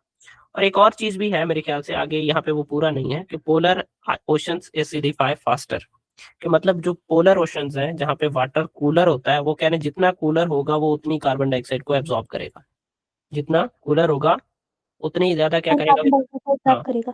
अब इससे क्या होगा कि बच्चों वो जो कोरल्स रीफ कोरल्स मौजूद होती हैं कोल्ड वाटर्स में, वाटर में, वो क्या हो जाएंगे बच्चों, वो उनकी बॉडी के ऊपर जो एल्गा वगैरह सारी चीजें मौजूद होती हैं वो उनसे हट जाएंगी। ठीक है, और इनकी बॉडी की ब्रेकडाउन स्टार्ट कर देंगे। ठीक है, ऐसे बच्चे जैसे अगर इसकी कंपोजिशन बढ़ती गई तो वो उनके जो बॉडी की जो कंपोजिशन है, उनके जो स्पेक्यूल्स वगैरह बने होते हैं वो सारे के सारे क्या होते हैं, टूट जाते हैं। और इनमें जो शेल फॉर्मिंग जो स्पीशीज है उनके जो शेल है उसकी डिकम्पोजिशन स्टार्ट हो जाती है, वो शेल प्रोड्यूस नहीं कर पाते। ये इम्पैक्ट होता है उस पीएच का, उस एसिडिक एनवायरनमेंट का इन लिविंग ऑर्गेनिज्म पे। Regional variations in ocean acidification, ये ocean acidification does not occur evenly across the globe, ये ज्यादातर मतलब प्रॉपरली नहीं होता हर जगह पे, एक साइड पे हो सकता है। अब पोलर ओशंस एसिडिफाई फास्टर, कि वो जो पोलर ओशंस हैं वो क्या होती हैं, पहले एसिडिफाई हो जाते हैं। Cold water dissolves more carbon dioxide than warmer water, warmer water से बच्चों जो ऑक्सीजन है ये कार्बन डाइऑक्साइड वो उठने की कोशिश करती है, बट जो कोल्डर है वो एब्जॉर्ब ज्यादा करती है। Arctic and southern oceans most vulnerable, क्यों, क्योंकि बच्चे उस साइड पे पहले ही क्या होती है, आइस होती है, तो इस वजह से साउदर्न जो आर्कटिक ओशंस है बच्चों वो ज्यादा इंपैक्ट होते हैं। Marine life in colder waters faces the great risk, अब जाहिर सी बात है कार्बन डाइऑक्साइड की क्वांटिटी बढ़ गई है तो इससे क्या होगा बच्चों, कि वो उनको जो है इस तरह के बहुत सारे जो मसाइल है वो एसिडिक पीएच होने की वजह से, कार्बन डाइऑक्साइड के बढ़ने की वजह से उनको डिफिकल्टी फेस होती है बच्चों। अब high temperature and ocean acidification, अब ये भी आपको पता है क्लाइमेट काज की वजह से होता है, major negative effect on marine species या इकोसिस्टम पे। अब इससे बच्चों जो बायोडाइवर्सिटी या फूड चेन है, मैरीन फूड चेन की हम बात कर रहे हैं, किसकी बात कर रहे हैं? समंदर के अंदर भी Marine बच्चों बहुत सारी food चीजें हैं जो एक दूसरे को क्या कर रही होती हैं, ईट कर रही होती हैं, तो वो डिस्टर्ब हो जाता है। और जैसे ही बच्चों के मैरीन आप फूड चेन डिस्टर्ब होगा तो जाहिर सी बात है ह्यूमन बेनिफिट्स भी क्या हो जाएंगे, फिर उनसे खत्म हो जाएंगे। कम हो गई। अब उसके बाद बच्चों है हाई ओशन टेम्परेचर इम्पैक्ट। कौन कौन से ऐसे फैक्टर्स हैं बच्चों? कोरल ब्लीचिंग हो सकती है, डिस्ट्रप्शन ऑफ मैरीन इकोसिस्टम है, impact on fishes reproduction and growth, marine heat waves generate हो सकती हैं, melting polar ice and habitat loss हो सकता है, और ऑक्सीजन ओशन डीऑक्सीजनेशन हो सकती है। कोरल ब्लीचिंग बच्चों, कोरल्स आपको पता है कि मोस्ट डाइवर्स इकोसिस्टम है इन मैरीन एनवायरनमेंट, ठीक है। अब corals are sensitive to temperature rise, के जैसे टेम्परेचर बढ़ जाता है तो ये बड़े सेंसिटिव होती हैं। अब वजह क्या कि जब हाई टेम्परेचर हो जाता है तो इस बड़े इनकी बॉडी के अंदर क्या मौजूद होते हैं, एल्गा मौजूद होते हैं जो इसकी बॉडी को कलरिंग वगैरह प्रोवाइड कर रहे होते हैं। फॉर एग्जांपल कौन सा है? ज़ूज़ेंथिला, ठीक है। ये एल्गा इसकी बॉडी के ऊपर मौजूद होता है जो इसको कलर प्रोवाइड करता है। अब इससे क्या होगा कि बच्चों जब ये जो ज़ूज़ेंथिला है, ठीक है, अब जब ये इसकी बॉडी से निकल जाएगा तो इसकी जो वो कलरिंग है वो खत्म हो जाती है और ये किस में टर्न हो जाता है? व्हाइट कलर में। अब जब ये व्हाइट कलर में टर्न हो रहा है तो इस वजह से हम इसको नाम देते हैं कोरल ब्लीचिंग का, ठीक है। कि ये ब्लीच कोरल्स फिर उनको बच्चों जो डिजीज है वो ज्यादा रह सकती हैं, मतलब ज्यादा लग सकती हैं, वो प्रॉपरली ग्रो भी नहीं कर सकते, रिप्रोड्यूस भी नहीं कर सकते। अगर लॉन्ग एक्सपोजर हुआ तो उस कोरल की क्या हो सकती है? डेथ भी हो सकती है। रीफ लॉसेस इम्पैक्ट बायोडाइवर्सिटी, मतलब इससे जो उनकी बायोडाइवर्सिटी है या जो फिशरीज, ये कोस्टल प्रोटेक्शन, वो सारी की सारी चीजें क्या हो सकती हैं? इनसे डिस्टर्ब हो सकती हैं, ठीक है। अच्छा, हाँ ये जी। मुझे ये बताएं, आप लोगों से क्वेश्चन है, ये कोस्टल प्रोटेक्शन को कैसे रोक सकते हैं? हाँ बताएं, कोस्टल प्रोटेक्शन को कैसे रोक सकते हैं? जल्दी बताएं। कोस्टल प्रोटेक्शन क्या होती है, पहले एक बार रिपीट करें। सर कोस्टल प्रोटेक्शन ये होती है कि वो जो कोस्टल एरियाज हैं, अभी मैंने लिख भी दिया ऊपर, कि भाई जो वाटर वेव्स हैं वो इतनी स्ट्रॉन्ग से आती हैं कि वो जो एटमॉस्फेरिक होता है, मतलब एटमॉस्फेरिक कह रहा हूँ, सॉरी, वो जो वो जो सहल होता है ना, उसको ऐसा से वाटर जो ना उसकी जमीन को, रेत को, रेतला जो होता है उसको खींचने की कोशिश करता है। तो अब इससे जो ना ऐसा ऐसा जो मतलब जो सहल है उसको खाना शुरू कर देती है समंदर। समझ रहे हैं ना, कि मतलब मिट्टी को अपने साथ ले जाती है वो। सर सहल किसे कहते हैं? सहल, सहल समंदर नहीं पता? अल्लाह खैर, साहिल कौन सा समुद्र होता है? ये साहिल, सहल समंदर मतलब वो जो समंदर का जो किनारा होता है, बीच जिसे आप कह लें। जी जी, आप बीच, सहल कह रहे थे, मैं समझी। अल्लाह खैर करे, मैं उर्दू में बोल रहा हूँ, मुझे नहीं आती ना इंग्लिश, मसला ये है, सर ठीक है। दैट्स अबाउट ठीक है। तो अब बच्चों ये जो, हाँ, ये जो ये कोस्टल प्रोटेक्शन है ना, उसमें ये है कि बच्चों ये जो कोरल्स है ना, ये आने वाली वाटर वेव्स की स्पीड को रोक देती हैं। अब जिससे वो जो वाटर है वो स्पीडली उन बीच वगैरह पे, उन जो कोस्टल रीजन है उन पे नहीं पड़ता। इससे जो ना वो वाटर वेव्स स्लोली आते हैं वहां पे, और जो मट्टी वगैरह है उसको अपने साथ नहीं लेके जाते। इस चीज को हम नाम देते हैं कोस्टल प्रोटेक्शन का। अगर सीधा सीधा जो बच्चों वेव्स आती हैं, अगर वो आए ना, इन कोस्ट इनकी बात कर रहा हूँ, ये कोरल रीफ वगैरह, इनको ना रोकें तो इससे मतलब पानी बहुत ज्यादा आगे निकल जाएगा। जो शॉर्ट वेव्स जनरेट होती हैं, मतलब उनकी जो स्पीड है वो रुक जाती है because of these coral reefs. बात क्लियर है? जी। चलो आगे है description of marine ecosystem. Many species dependent on stable temperature. इसमें fish, plankton and migrate to the colder water. कि अब जब टेम्परेचर बढ़ेगा तो फिश या दूसरे प्लैंकटन उस साइड पे जाएंगे जहाँ पे वाटर क्या होगा? कोल्डर होगा। Species that can not migrate, अब वो स्पीशीज जो माइग्रेट नहीं कर सकते उनकी पॉपुलेशन कम हो जाएगी, लोकल या ग्लोबल एक्सटिंक्शन हो जाएगी। अब इससे जो फूड वेब है बच्चों वो भी अल्टीमेटली क्या हो जाएगा? डिस्टर्ब हो जाएगा। Impact on fish reproduction and growth, कि fish are cold blooded, body temperature match with water temperature. अब बच्चे क्या होता है कि जब ओशंस वार्मर होंगे तो इनको जो मेटाबॉलिज्म है वो भी फास्टर हो जाएगी, एडल्ट का जो बॉडी साइज है वो भी शॉर्टर होने लग जाएगा, जो रिप्रोडक्शन सक्सेस रेट है वो भी क्या हो जाएगा? कम हो जाएगा, और इनकी ऑफस्प्रिंग भी बच्चों क्या होंगी? फियर होंगी। बच्चों hundreds of millions of eggs and sperms क्या करती हैं बच्चों? ये फिश रिलीज करते हैं, और उनमें से कुछ वन थर्ड बच्चे उसमें से क्या होता है? फर्टिलाइज हो पाता है। फर्टिलाइज हंड्रेड्स ऑफ थाउजेंड, मतलब मिलियंस में 300 400 500 मिलियंस ऑफ स्पर्म जो है ना वो एक टाइम में, एग जो है एक टाइम में रिलीज करते हैं, और उनमें से वन थर्ड क्या होता है? वो फर्टिलाइज होता है। बाकी सारे वो जो छोटे छोटे इंसेक्ट्स होते हैं जो वाटर में, ठीक है, वो रोटीफर्स वगैरह, ऐसे जी। बहुत सारी ऐसी चीजें जो उन्हें खा जाती हैं। हाँ बोले बच्चे। सर जी शार्क के तो गिल्स नहीं होते ना सर, वो बर्फ के नीचे मतलब कि सांस खींच लेती है। शार्क में गिल्स वो नहीं होते? नहीं होते ना सर, ये तो शार्क तो एक मैमल है। अच्छा, तो मुझे शार्क तुम कह रहे हो मैमल है, अच्छा इसका तो बाद में डिस्कस करते हैं। पहली बात मुझे ये बताओ, क्या फिशेस गिल के जरिए सांस लेती हैं? क्या सारे यही कहते हो? मैं तो सर ऐसा सुना। बच्चे फिश जो है ना, ये जो बहुत सारी फिशेज ऐसी हैं जो माउथ से वाटर लेते हैं और गिल से बाहर निकालते हैं। वो माउथ ओपन करते हैं, माउथ से वाटर जाता है और गिल से बाहर निकलता है। तो वो वाटर अंदर जा रहा होता है उन्हीं गिल्स के अंदर वाली साइड पे, फिर वहां पे वो काउंटर करंट मैकेनिज्म होता है। मतलब एक साइड से वाटर गुजर रहा होता है और दूसरी साइड से वो ब्लड आ रही होती है, काउंटर करंट मैकेनिज्म। अब इसके तहत जो मतलब ऑक्सीजन है वो उस ब्लड में डिसॉल्व हो जाता है। बात क्लियर है? और दूसरी बात, आपने जो शार्क की बात की है, जो मैमल है, मुझे इस पे शक है, शार्क मैमल नहीं है, वेल मैमल है। सर हैं?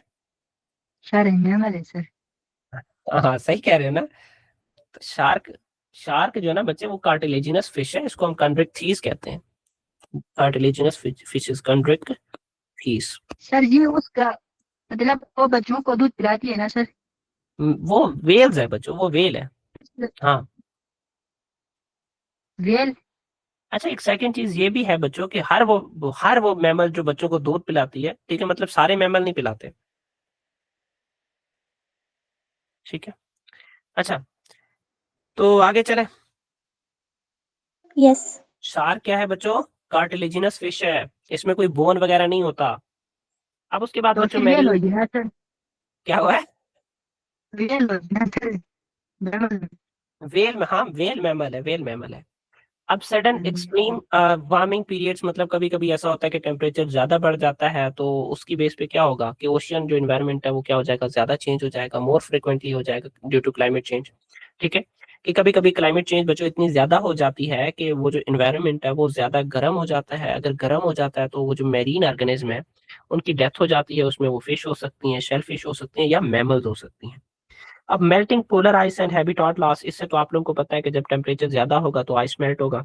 अगर इससे क्या होगा, पहली बात तो हम फ्लड को तो हम प्राइमरी में सेकंड चीज पे रखते हैं, लेकिन हम यहाँ पे लिविंग ऑर्गेनिज्म की बात कर रहे हैं। क्या बच्चों, पोलर बियर्स, ठीक है, जो क्या करता है बच्चों, वो सील वगैरह को खाता है।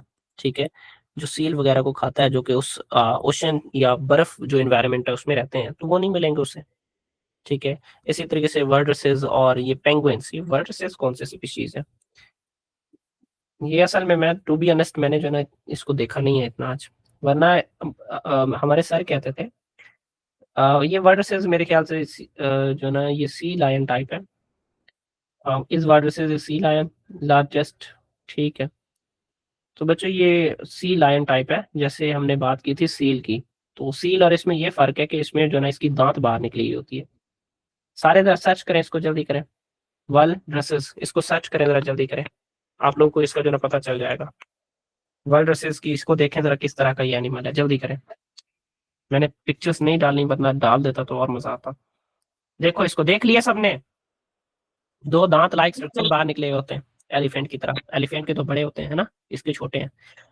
अच्छा, अब बच्चों आगे क्या है, लॉस ऑफ आइस काजेस, जिसकी बेस पे हैबिटेट रिडक्शन हो जाती है, migration to unfamiliar familiar areas, ऐसे एरियाज पे चले जाते हैं जहाँ पे पहले नहीं गए होते, पॉपुलेशन डिक्लाइन हो जाती है, एक्सेट्रा। अब इम्पैक्ट फूड चेन इम्पैक्ट होता है, krill declines effect well and seal. क्या वो जो क्रिल है बच्चों, इनको वेल्स वगैरह या सील वगैरह खाती हैं, तो अब इससे इसकी जो पॉपुलेशन है बच्चों वो क्या हो जाएगी, कम हो जाएगी, उनकी पॉपुलेशन कम हो जाएगी। बात समझ में आई है? कि क्रिल क्रिल भी बच्चों एक स्पीशीज है। ठीक है, इसको भी देख ले, अगर नहीं देखा तो आप लोगों ने। फिश है क्रिल, क्रिल फिश है, झींगर झींगर टाइप है। ठीक है, ये क्या है, फिश है। तो अब इसको जो है ना ये वेल्स और सील वगैरह खाते हैं, अगर इसकी पॉपुलेशन कम हो गई तो फिर वेल और जो सील है उसकी पॉपुलेशन भी कम हो जाएगी। अच्छा बच्चों, उसके बाद नेक्स्ट जो है ना ओशन डीऑक्सीजनेशन है। ठीक है, ओशन डीऑक्सीजनेशन क्या है कि वार्म वाटर फर्स्ट डिजॉल्व। ठीक है, जैसे आपको मतलब warm water dissolve less oxygen, ये हम पहले भी पढ़ चुके हैं कि बच्चों जो पार्शियल प्रेशर ऑफ ऑक्सीजन है बच्चों वो कम हो जाता है। ये स्क्रीन ब्लैंक आपको शो हो रही है? ये स्क्रीन ब्लैंक हो रही है? नहीं। ये मुझे शो हो रही है। मुझे लगता है कि इसको फिर रिपेयर करवाना पड़ेगा। अच्छा कि warm water dissolve less oxygen, के वार्म वाटर है वो लेस ऑक्सीजन को बच्चों क्या करता है, डिसॉल्व करता है। मैं ये पहले बात कर रहा था कि जैसे टेम्परेचर बढ़ेगा तो जो ऑक्सीजन की जो डिसॉल्विंग कैपेसिटी है वो कम हो जाती है। इससे बच्चों हाइपोजिक जोन जैसे मतलब क्रिएट होते हैं जहाँ पे ऑक्सीजन की कमी हो जाती है, या एनोजिक जोन क्रिएट हो जाते हैं जहाँ पे कोई ऑक्सीजन मौजूद नहीं होता। अब मैरीन लाइफ सफोकेट्स और माइग्रेट्स, अब इससे मतलब या तो उनको दम घुटने लग जाएगा, मर जाएंगे, या फिर वो माइग्रेट कर जाएंगे। Leads to the biodiversity loss, इससे जो बायोडाइवर्सिटी है बच्चे वो क्या हो जाती है, खत्म हो जाती है। ओशनिक एसिडिफिकेशन इम्पैक्ट, इससे क्या होता है कि ocean acidification effects marine life by damaging calcifying organism. क्यों कैल्सिफाइड होती है बच्चों, कैल्शियम कार्बोनेट उनकी बॉडी पे होता है। जब एसिडिक एनवायरनमेंट में जाते हैं तो उनकी ब्रेक डाउन होना स्टार्ट हो जाती है इस कैल्शियम कार्बोनेट की, उनके जो स्पेक्यूल्स बने होते हैं वो ब्रेक डाउन होना स्टार्ट हो जाते हैं। फूड जो वेब है बच्चों वो डिस्टर्ब हो जाता है, और जो उनका काजेस बिहेवियरल चेंजेस, उनके जो बिहेवियरल चेंजेस हैं वो भी अकर होती हैं। ठीक है, अच्छा मतलब वो माइग्रेट करने लग जाती हैं कि अपना लोकेशन जगह चेंज करती हैं। इम्पैक्ट ऑन कैल्सिफाइंग ऑर्गेनिज्म, कैसे कि effect the organism using calcium carbonate की जो यूजिंग है उसको यूज नहीं करते क्योंकि एसिडिफाई हो जाता है, ब्रेक डाउन हो जाता है, डिसॉल्व हो जाता है। तो ये कोरल्स, शेलफिश जैसे ऑस्टर्स वगैरह, कॉर्म्स वगैरह या मुजल्स वगैरह की बात कर ले, सी अर्चिन या प्लैंकटन, ये सारे के सारे बच्चों ये क्या होते हैं, इम्पैक्ट होते हैं। अब वजह क्या कि lower pH reduces carbonate ions की कमी हो जाती है बच्चों। हार्डर टू बिल्ड शेल्स या स्केलेटन की जो बिल्डिंग है या जो फॉर्मेशन है वो रुक जाती है। अब उसके बाद oyster larva struggle to form shells, के ऑस्टर की जो लार्वा है वो शेल्स बनाने की कोशिश करते हैं जो कि नहीं बना पाते। अब उसके बाद क्या होता है कि high mortality in oyster population, की ऑस्टर की जो पॉपुलेशन है उसमें ज्यादा अमवात हो जाती है। अब उसके बाद सिमिलर बच्चों कोरल रीफ है जो कि हम बात शुरू में भी कर चुके हैं कि उसका भी कैल्शियम कार्बोनेट का स्केलेटन होता है, तो वो भी वीक और कोलैप्स हो जाता है। अब उसके बाद बच्चों डिस्ट्रप्शन ऑफ फूड चेन, जो प्लैंकटन है स्पेशली टेरोपोड्स, ठीक है, इनकी जो ये भी वल्नरेबल हो जाती है, मतलब इनका भी खदशा बढ़ जाता है। अब जो प्लैंकटन डिक्रीज होते हैं तो बच्चों फूड चेन वो दूसरे लिविंग ऑर्गेनिज्म के लिए जो फूड है वो कम रहने लग जाता है। अब इससे बच्चों फिश, सी बर्ड्स या व्हेल की जो कंपटीशन है बच्चों वो भी बढ़ जाती है for food. Ripple effects weaken the रिपेड है मेरे ख्याल से, effects weaken the whole food web. अगर मतलब अगर जो ये चेंजेस आ जाए फॉरन, तो इससे क्या होगा कि वो जो फूड वेब है बच्चों को क्या हो जाएगा, इफेक्ट हो जाएगा, वीक हो जाएगा, कमजोर हो जाएगा। ठीक है, रिपल सर इफेक्ट ये रिपल इफेक्ट क्या होता है सर? मैं इसको देख रहा हूँ, कंटिन्यूइंग मतलब मुसलसल जो चल रही हो कंटिन्यूअसली। ठीक है, रिपल इफेक्ट का मतलब क्या है, कंटिन्यूअसली अगर ये इफेक्ट चलता रहे। आप लोगों ने सोच लिया था शायद कोई फिजिक्स का ही कोई लगा होगा ये रिपल इफेक्ट, कंटिन्यूअस। अच्छा, अब उसके बाद बच्चों आगे है बिहेवियरल चेंजेस इन मैरीन। ठीक है, कि high carbon dioxide impair smell and vision, मतलब उनकी स्मेल और वीएन चेंज हो जाती है। नेविगेशन जो एबिलिटी है वो खत्म हो जाती है, और प्रेडेटर जो डिटेक्शन है वो कम हो जाती है। अब उसके बाद fish become more vulnerable to predators, और फिश को ज्यादा प्रेडेटर का सामना करना पड़ता है। उसके बाद less able to find mates, अपने मेट्स को फाइंड आउट करने में मुश्किल हो जाती है। और reduce the survival and reproduction, और सर्वाइवल और रिप्रोडक्शन बच्चे क्या हो जाती है, कम हो जाती है। अब species extension due to climate change alters the habitat and ecosystem, habitat और इकोसिस्टम चेंज हो जाता है उनका। Repeat changes exceed the species ability to adopt, कि अगर ये तेजी से ये जो चेंजेस आती रहेंगी तो जो स्पीशीज है वो उस एनवायरनमेंट को अडॉप्ट नहीं कर पाएगा। उसके बाद क्या है कि टेम्परेचर राइज, शिफ्टिंग रेनफॉल या एक्सट्रीम इवेंट्स, ये सारे के सारे ऐसी चीजें जो पॉपुलेशन को क्या करेंगे, डिक्लाइन करेंगे और उनकी एक्सटेंशन हो जाएगी। अब काजेस ऑफ एक्सटेंशन इसमें क्लाइमेट चेंज है, हैबिटाट लॉस है, इंक्रीज ड्राउट एंड स्टॉर्म है, सी लेवल राइजिंग, फ्लडिंग आइलैंड्स, इसी तरीके से स्प्रेड ऑफ डिजीज या फूड वाटर स्कैर्सिटी, ये सारे के सारे इनके काज हैं एक्सटेंशन के। अब उसके बाद जो extinct species due to climate change, कि क्लाइमेट चेंज की वजह से कौन कौन से स्पीशीज क्या हो गए, इम्पैक्ट हो गए। मुझे इनके साइंटिफिक नेम पढ़ने तक का टाइम नहीं मिला। ठीक है, तो आप लोगों ने गूगल कर लेना है, नाम लिख लेना है, तो वहां पे इनका जो वॉल्यूम है बच्चों वो आ जाएगा, आप उसको देख लीजिएगा। ठीक है, मुझे भी थोड़ा देखना पड़ेगा इसकी, मैं कह रहा हूँ। अच्छा, ब्रेम्बल के मेलोमेस, ठीक है बच्चों, अब ये क्या चीज है कि first mammal declared extinct due to climate change, के क्लाइमेट चेंज की वजह से खत्म होने वाली, नापायद होने वाली ये फर्स्ट मैमल है बच्चों। नेटिव टू ब्रिम्बल, के ये ऑस्ट्रेलिया में बच्चों एक रीजन है, वहां पे ये रहती थी, ये चूहे टाइप का, ये मेरे ख्याल से ये वाला ये। ठीक है, और उसके बाद बच्चों क्या है कि राइजिंग सी लेवल के बढ़ने की वजह से, मतलब जब एनवायरनमेंट बढ़ता है, सी लेवल बढ़ता है, स्टॉर्म्स वगैरह आती हैं, जिससे जो हैबिटाट है, लोकल हैबिटाट है बच्चों वो खत्म हो जाती हैं। अब गोल्डन टोड है बच्चों ये वाला। ठीक है, अब lived in Costa Rica, Monteverde cloud forest, ठीक है, कोस्टा रिका के जो फॉरेस्ट हैं बच्चों, वहाँ पे ये रिजाइड करते थे, ठीक है। एक्सटिंक्ट लेड बाय 1980 के बाद ये खत्म हो गया।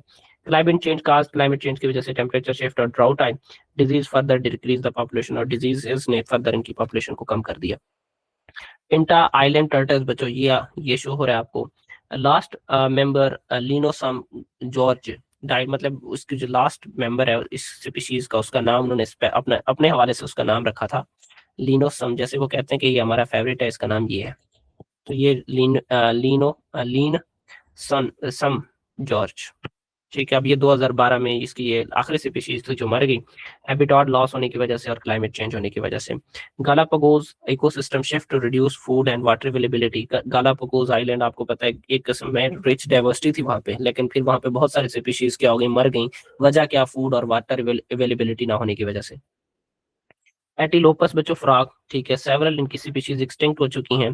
कैट्रेड fungus outbreak link to warming climate, कि जैसे जैसे टेम्परेचर बढ़ा तो उस टेम्परेचर की वजह से ये कैट्रेड जो फंगस है वो वहाँ पे फैला, और इस फंगस की वजह से इनकी जो है ना वो डेथ होगी, बीमारी की वजह से डेथ होगी। Rising temperature humidity accelerated the fungal separate की फंगल बढ़ गई, जिसकी बेस पे बच्चों इनकी जो हाई लैंड एम्फीबियंस की जो मतलब इनकी जो पॉपुलेशन थी वो क्या होगी, डिक्लाइन होगी। अब species endangered due to climate change, की क्लाइमेट चेंज की वजह से कौन सा स्पीशीज, ये मेरे ख्याल से एक्स्ट्रा रीडिंग मटेरियल में है, ठीक है। तो बट ये भी बच्चों स्पीशीज के नाम है, तो ये भी देख लें। मैंने species threatened but not yet extent, अब वो एक्सटेंक्ट हो चुकी थी, ये इंडेंजर्ड है। ये कौन सी है, इंडेंजर्ड है, इंडेंजर्ड तो खतरे में हो सकते हैं। अब इसमें वजह क्या हुई, ग्लोबल वार्मिंग है, आइस लॉस है, changing rainfall patterns, fire, food storage की वजह से। बच्चों पोलर बियर्स है, डिपेंड ऑन आर्कटिक सी जो सील्स पे वगैरह, सील्स पे डिपेंड करता है बच्चों। अब अगर सी आइस नहीं होगा तो वो सील्स नहीं होंगे, अगर सील्स नहीं होगा तो बेचारे ये फूड के हवाले से मर जाएंगे। Melting sea ice reduces hunting time, के हंटिंग टाइम बच्चों इनके लिए कम मिल जाता है, जिसकी बेस पे स्टार्वेशन और इनकी पॉपुलेशन क्या हो जाती है, कम हो जाती है। एडीली पेंगुइन्स बच्चों rely on Antarctic sea ice for breeding and feeding. Antarctic जो ना रीजन्स में वहाँ पे ब्रीड भी करते हैं, ब्रीडिंग सीजन होता है इनका, वहाँ पे फीडिंग भी होता है। Warming waters reduce ice cover, अब जैसे जाहिर सी बात है टेम्परेचर बढ़ रहा है तो आइस कवर खत्म हो रही है, हैबिटाट श्रिंक हो रही है, और जो इनकी कॉलोनीज हैं वो इंडेंजर होती जा रही हैं। कोआलाज है बच्चों, जो कि ये आपको यहाँ पे शो हो रहा है। Climate driven heat waves and bush fires, अब ये मतलब झाड़ियों वगैरह में छुप के रहती है, तो अब बुश फायर्स की वजह से, हीट वेव्स की वजह से जो फॉरेस्ट वगैरह है वो खत्म हो गया, और अल्टीमेटली इनकी भी क्या होगी, डेथ होगी। Habitat loss limits the eucalyptus food supply, अब यूकलिप्टस पे ये मतलब ईट करते हैं, तो अब हैबिटाट खत्म हो गई तो ये भी फूड सप्लाई कमी हो गई, और ये भी क्या हो गया, मर गए। Pushing the species toward the endangerment, और इसकी बेस पे ये जो स्पीशीज हैं वो खतरे में पड़ गई। स्नो लिपर्ड है बच्चों, live in cold mountains for ecosystem, जो कि यहाँ पे आपको शो हो रहा है, कोल्ड इकोसिस्टम पे डिपेंड करता है। अब वार्मिंग इम्पैक्ट प्रे स्पीशीज, और जो वार्मिंग है वो प्रे स्पीशीज को इम्पैक्ट करती है। More human conflict due to shrinking habitat, और आपको पता है ह्यूमन ज्यादातर ह्यूमन एक्टिविटीज की वजह से मतलब ये मेजर काज है, ठीक है, जिनसे इनका जो हैबिटाट है वो लिमिटेड रह गया। और लास्ट है मेरे ख्याल से coral species, ocean warming causes wide spread bleaching, तो उनकी ब्लीचिंग हो जाती है, जिसकी बेस पे उनका जो स्केलेटन है बच्चों वीकन हो जाता है, और जैसे रीफ मरती हैं तो कोरल रीफ स्पीशीज अल्टीमेटली एक टाइम ऐसा आएगा कि वो एक्सटिंक्ट हो जाएंगे। और भी रहता है। अच्छा, मोनार्क बटरफ्लाइज हैं बच्चों, climate alter migration timing and routes, इनकी मतलब वही माइग्रेशन, उनकी टाइमिंग या रूट्स, ये सारी चीजें बच्चों इंपैक्ट होती हैं। Loss of milk wheat plants, जो इनके लिए जो ज्यादा फूड सोर्स है जो ये खाती हैं वो खत्म हो जाती हैं, तो इनकी जो नंबर है वो कम हो जाती है। अटलांटिक कॉड है बच्चों, ठीक है, rising ocean temperature change the breeding ground, इनके जो ब्रीडिंग ग्राउंड है बच्चों, जो जहाँ पे ये ब्रीड करती हैं वो चेंज होता है, क्योंकि वहाँ पे नहीं कर सकते, टेम्परेचर बढ़ गया। अब फिश फूड सोर्सेज जो ना इससे हमारे डिस्टर्ब हो जाते हैं, इनके भी फूड सोर्सेज डिस्टर्ब हो जाते हैं। And population declines across the North Atlantic, जहाँ पे पहले पाए जाते थे तो इनकी जो पॉपुलेशन है वो वहाँ पे अब कम पाई जाती है। यहाँ तक बात ओके? यस जी। हाँ जी, तो ये मेरे ख्याल से हमारा आखिरी